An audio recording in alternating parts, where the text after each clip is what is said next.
Bom dia, que a graça, a paz, as bênçãos e as misericórdias do Senhor repouse sobre nós, sobre cada um de nós que estamos diante da face das bênçãos e das misericórdias do Senhor. Que a sua glória seja sobre nós. Que Deus abençoe a todos. Vamos dar início à nossa EBD desta manhã com um estudo cujo tema é: hoje vivemos a maior história de nossa vida. O texto básico está em João 15, verso 18 e 19. A Bíblia em que estamos meditando, a Almeida Corrigida Fiel. O texto básico assim nos fala: se o mundo vos odeia, sabei que primeiro do que a vós me odiou a mim. Se vós fosseis do mundo, o mundo amaria o que era seu. Mas porque não sois do mundo, antes eu vos escolhi do mundo, por isso é que o mundo vos odeia. A história de nossa vida tem início quando somos concebidos. Isso encontramos na palavra que nos fala: os teus olhos viram o meu corpo ainda informe, e no teu livro todas essas coisas foram escritas, as quais em continuação foram formadas quando nem ainda uma delas havia. Salmo 139, verso 16.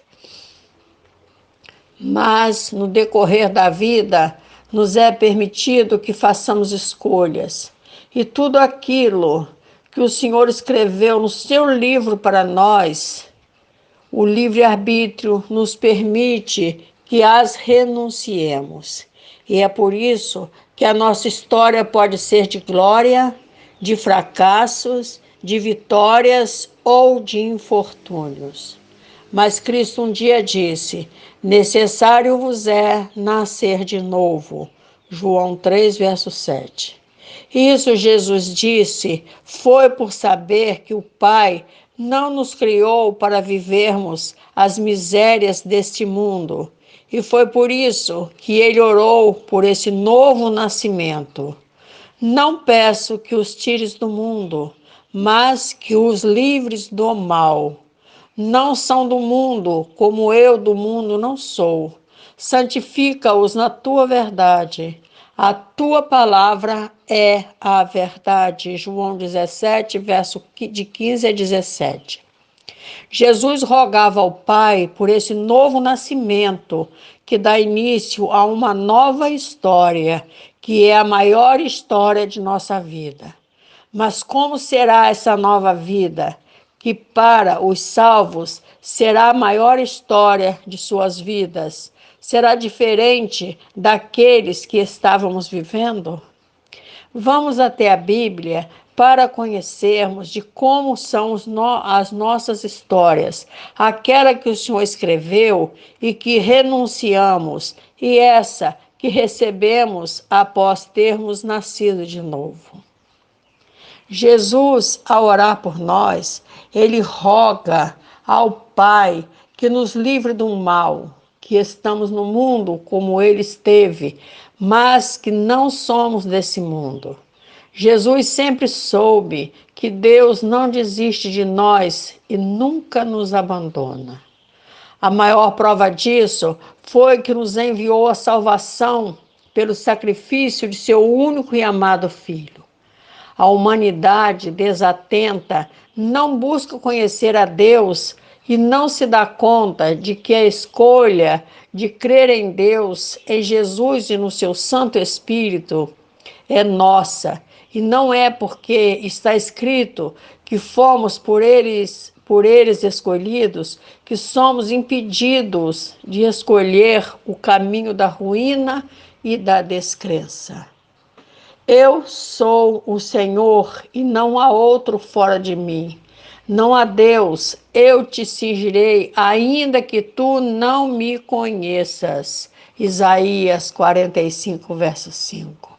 O que o Senhor está nos dizendo é que Quem te criou foi Ele, que só Ele foi capaz de te ver quando você ainda não existia e que Ele te escreveu no seu livro.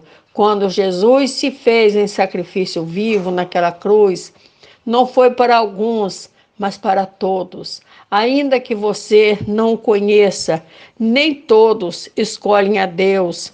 Isso está escrito em Isaías 1, verso 2, que assim nos fala: Ouvi, ó céus, e dá ouvidos tu, ó terra, porque o Senhor tem falado. Criei filhos e engrandeci-os, mas eles se rebelaram contra mim. Mas aqueles que não se rebelaram contra Deus permanecem debaixo de seus cuidados. Ouve-me, ilhas, e escutai, vós, povos de longe.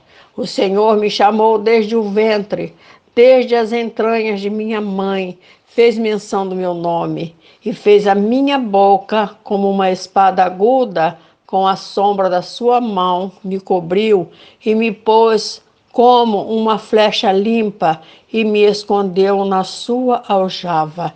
Isaías 49, verso 1 e 2.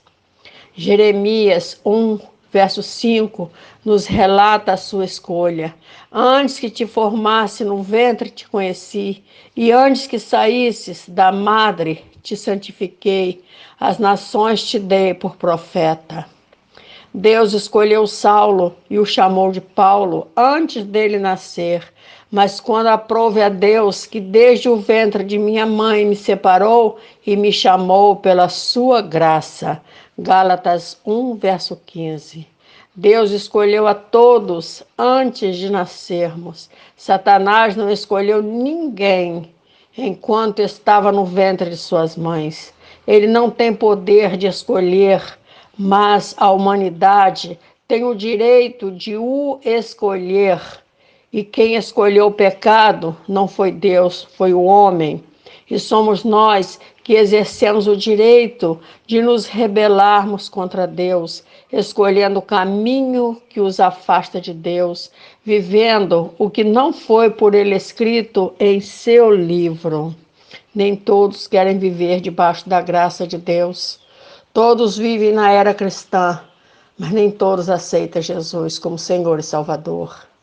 Mas porque hoje vivemos a maior história de nossa vida, pelo fato de podermos escolher viver uma vida com Jesus. Ele se deu por nós naquela cruz e hoje podemos ser salvos e vivermos uma vida de paz, mesmo estando nesse mundo de dor e tribulação. Vivemos a maior história de nossas vidas por não mais estarmos vivendo pela lei, mas pela graça. Mas o que é viver pela graça? A graça santifica tudo aquilo que precisamos, mas não merecemos, mas recebemos do Senhor, e tudo o que nós precisamos e recebemos de Deus é somente pela sua graça, pela sua misericórdia. Nunca recebemos de nosso Deus aquilo que é fruto de nosso esforço, trabalho e de nosso próprio suor. É essa maravilhosa graça do Senhor que nos envolve, embora não sejamos merecedores dela, trazendo em si sentido para a nossa vida. Enche nosso coração de paz, alento, alegria e vitórias. E essa graça foi conquistada por Jesus naquela cruz. Estar debaixo da graça do Senhor também é para todos. Não há isso de que aquele que não professa Jesus como sendo seu Salvador esteja vivendo debaixo da lei. Não, eles também estão vivendo debaixo da graça, só que não aceita. Mas mesmo vivendo debaixo da graça, Deus colocou limites para seguirmos, pois há dois caminhos para se escolher e a palavra adverte que há um caminho que ao homem parece direito, mas o fim dele são os caminhos da morte. Provérbios 14, verso 12. O Senhor reservou para cada um de nós um futuro que para nós é desconhecido. O único que conhece o futuro é o Pai. E é por isso que temos que caminhar na sua palavra, pois só ela é quem nos pode ensinar de como podemos atravessar essa barreira do futuro e desfrutar o que é o sonho de Deus para nossas vidas. Buscar entender qual foi o futuro que ele escreveu para nós em seu livro, porque se buscarmos viver um futuro distante de sua graça, até no riso o coração sente dor e o fim da alegria é tristeza. Provérbios 14, verso 13. Esse futuro que foi escolhido por nós, e se for distante de Deus, pode não ser dos melhores. Cada um escolhe a vida que quer ter.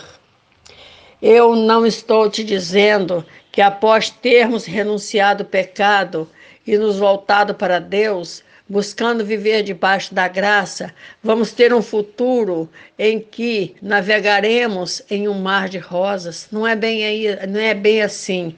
Jesus não disse isso. O que disse foi: na verdade te digo que aquele que não nascer de novo não pode ver o reino de Deus. João 3, verso 3. A sua promessa foi de que, nascendo de novo, veremos o reino dos céus. Mas ele não disse que nossas lutas, que nossas buscas teriam fim.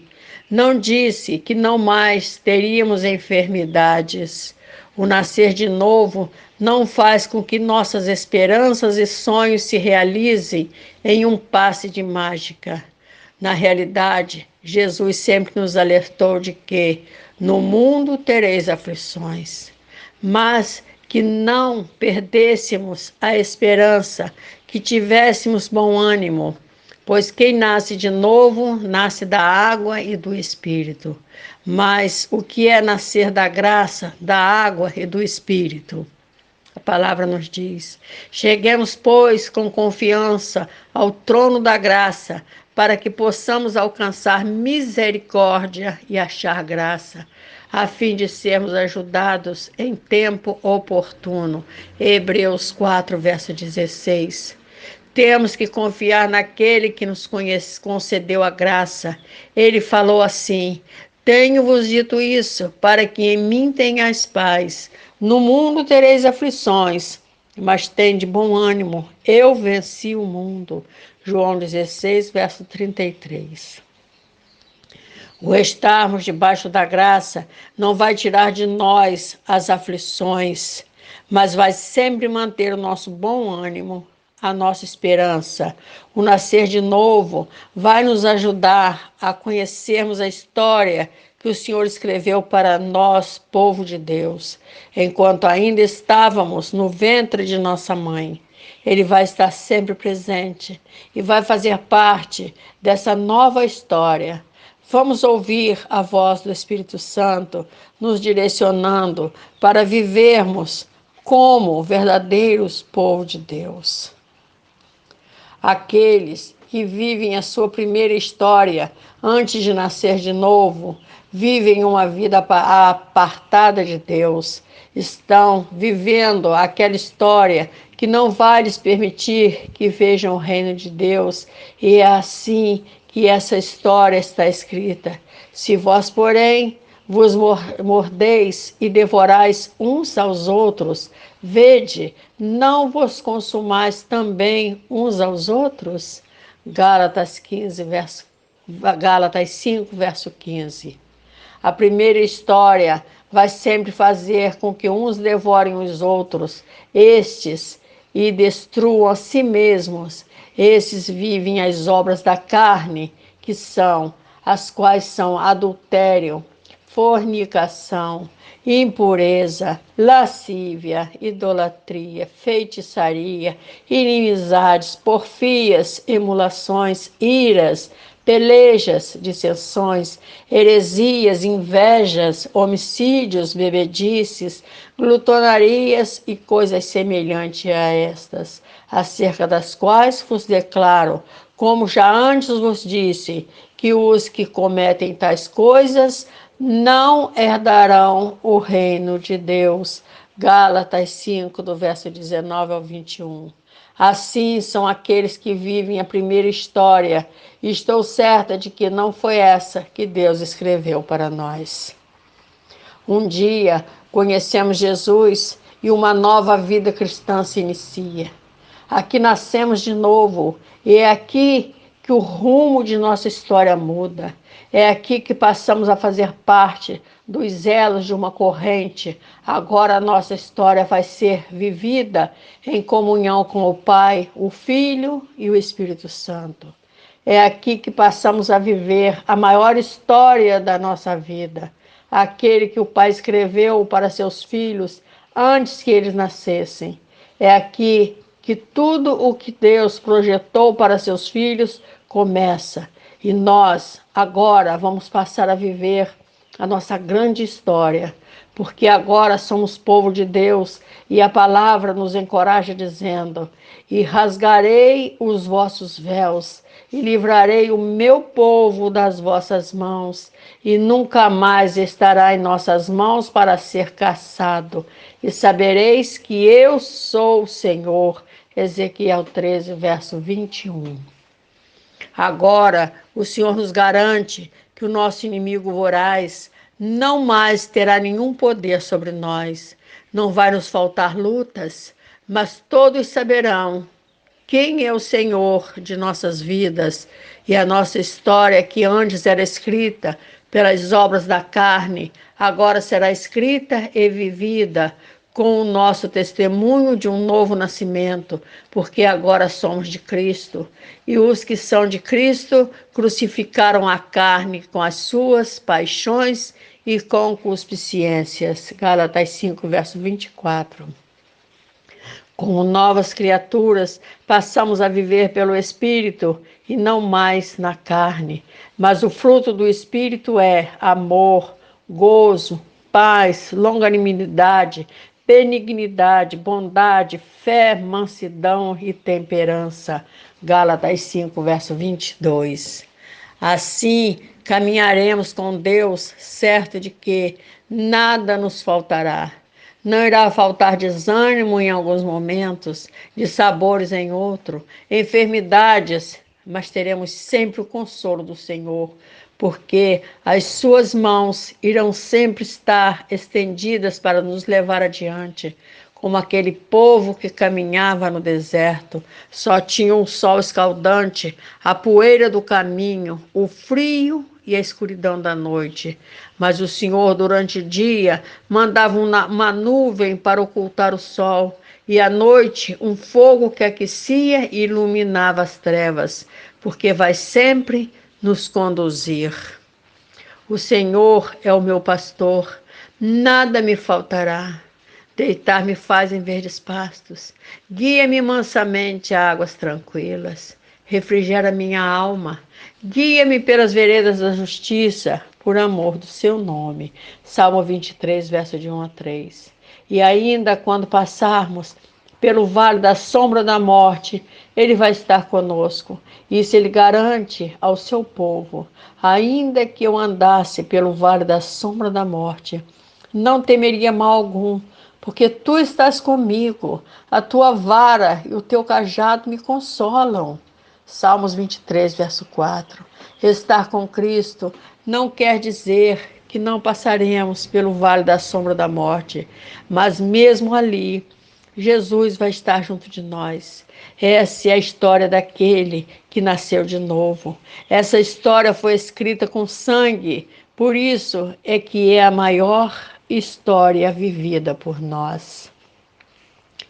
A história daqueles que se recusam a seguir o Senhor, a caminhar debaixo de sua graça, é como a história de Faraó no Egito. Recusou-se em obedecer a Deus e sobre ele veio uma grande treva. E é assim a história de quem ainda anda pelo mundo, recusando-se a caminhar com o Senhor. A palavra nos revela isso. Moisés estendeu a sua mão para o céu e houve trevas espessas em toda a terra do Egito por 3 dias. Não viu um ao outro, e ninguém se levantou do seu lugar por 3 dias, mas todos os filhos de Israel tinham luz em suas habitações. Êxodo 10, verso do 22 ao 23.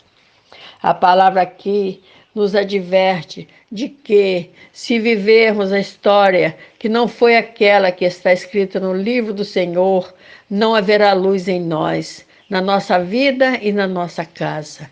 Nossa vida estará sempre em trevas, mas se ouvirmos a voz que nos chama a um novo nascimento, para estarmos vivendo debaixo de sua graça, se ouvirmos a voz que nos chama, haverá o início de uma nova história para nós, porque estamos ouvindo a pregação de Jesus que nos chama ao arrependimento.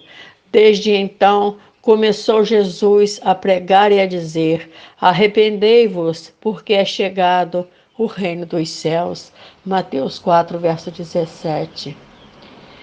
E, em havendo o arrependimento, encontraremos uma nova história, pois enquanto caminhávamos debaixo da lei do pecado, a história estava escrita em um caminho de trevas. O povo que estava sentado em trevas viu uma grande luz. Aos que estavam assentados na região e sombra da morte, a luz raiou.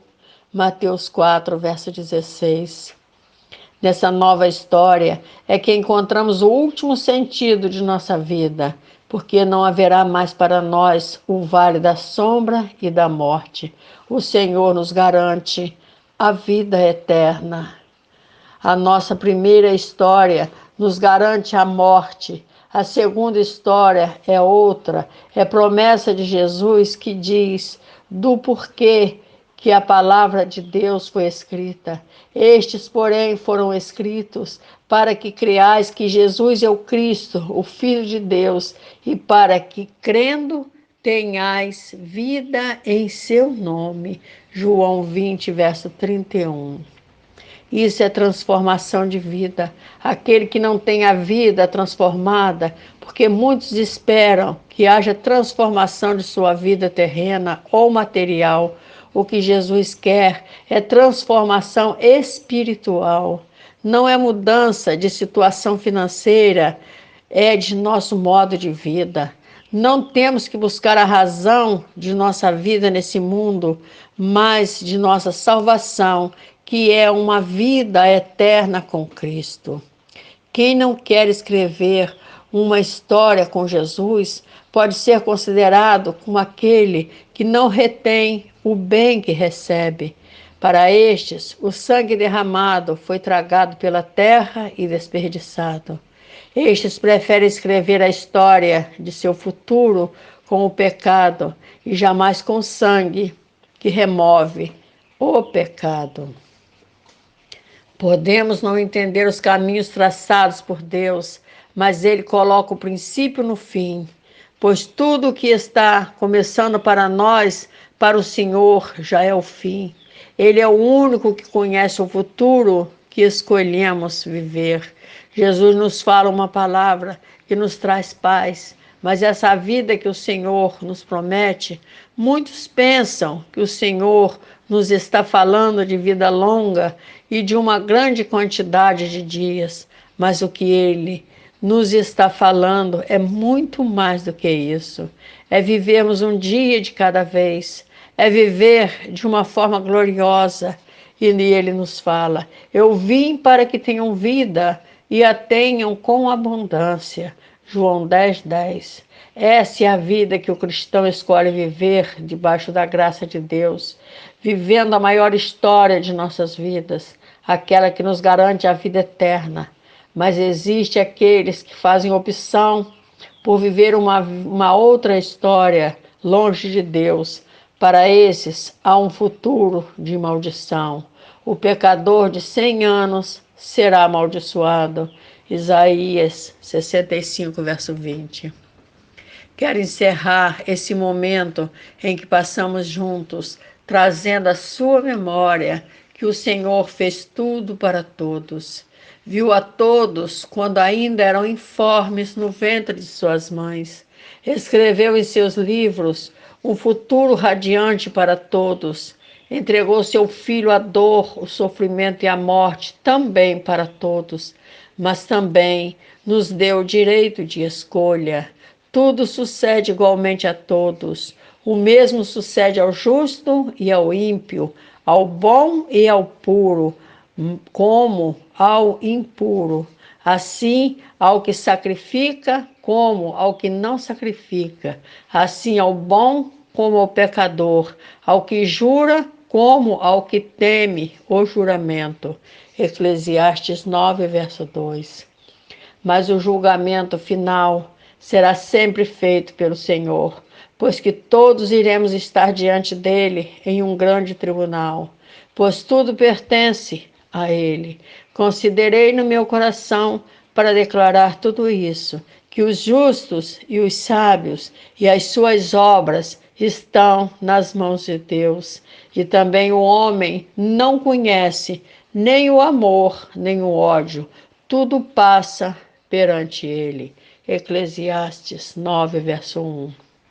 A palavra do Senhor é uma advertência e diante disso temos duas opções: seguir o caminho da salvação, seguindo aquilo que aprendemos na palavra para que seja feito, ou desprezar a palavra, buscando um caminho diverso, que é aquele que diz para não fazer.